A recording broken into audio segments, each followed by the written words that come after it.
understand decency and in order.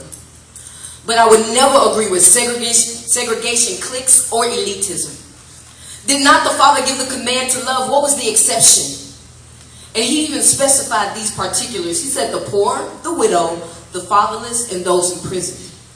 But I guess because he didn't specifically say gangs, prostitutes, addicts, strays, gays, lesbians, and others, you can utilize omission to justify your decision while using commission for some people right here who you know are engaged in activities that God never permitted while using the same excuse. He knows my heart. First John poses this question: how can you love a God who you have never seen but turn around and disregard your neighbor like he's your enemy? John 3:16. God's perfect plan for his son's death, burial, and resurrection was not exclusive in his premise. God did not send his son Jesus to die just for some, but the plan of salvation that was offered to everyone.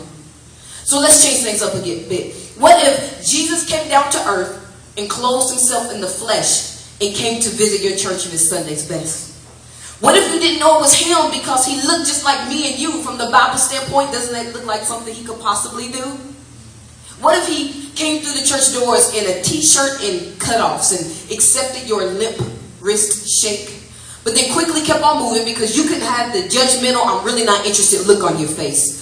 What if he came to the place that you sit at each week and you gave him a big smile that said, hey, why don't you see if those over there have a seat? Because I only have enough room on this space for my family and me. How quickly we forget what the Bible uncovers. Jesus says, look around. Who is my sister, my brother, or my mother? So what if he forced himself to stay when he was hurt enough to leave, when in a packed out church no one bothered to sit close enough to him to see his pain? Told him not to feel like a visitor, but warmth, you never applied it. Thank God he doesn't treat us like we treat each other, yet mercy, he applied it. What if, after church, you and your family and your closest friends go out to eat, but you never thought to invite Jesus because after all, you don't really know him? But what if doing praise, you like to be really loud and he likes to be quiet?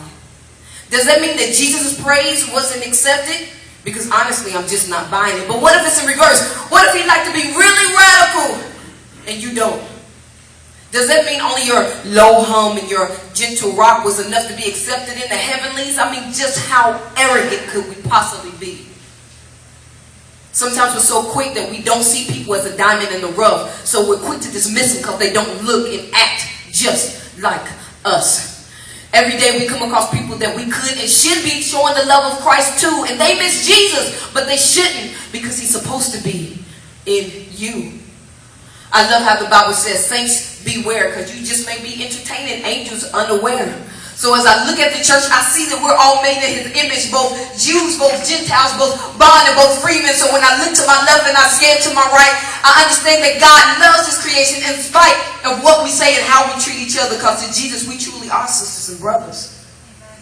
So in closing, I submit to you that God so loved the world unconditionally that he decided unanimously to give his son unapologetically that whosoever believe in him should not perish but have everlasting life. So let a man examine himself to make sure his heart is right.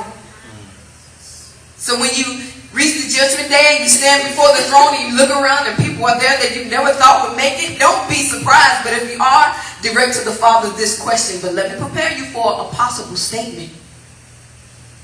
My child, glad to see you. I'm so happy that you could come. Yes, I prepared this place just for you through my son Jesus, who made it available to everyone.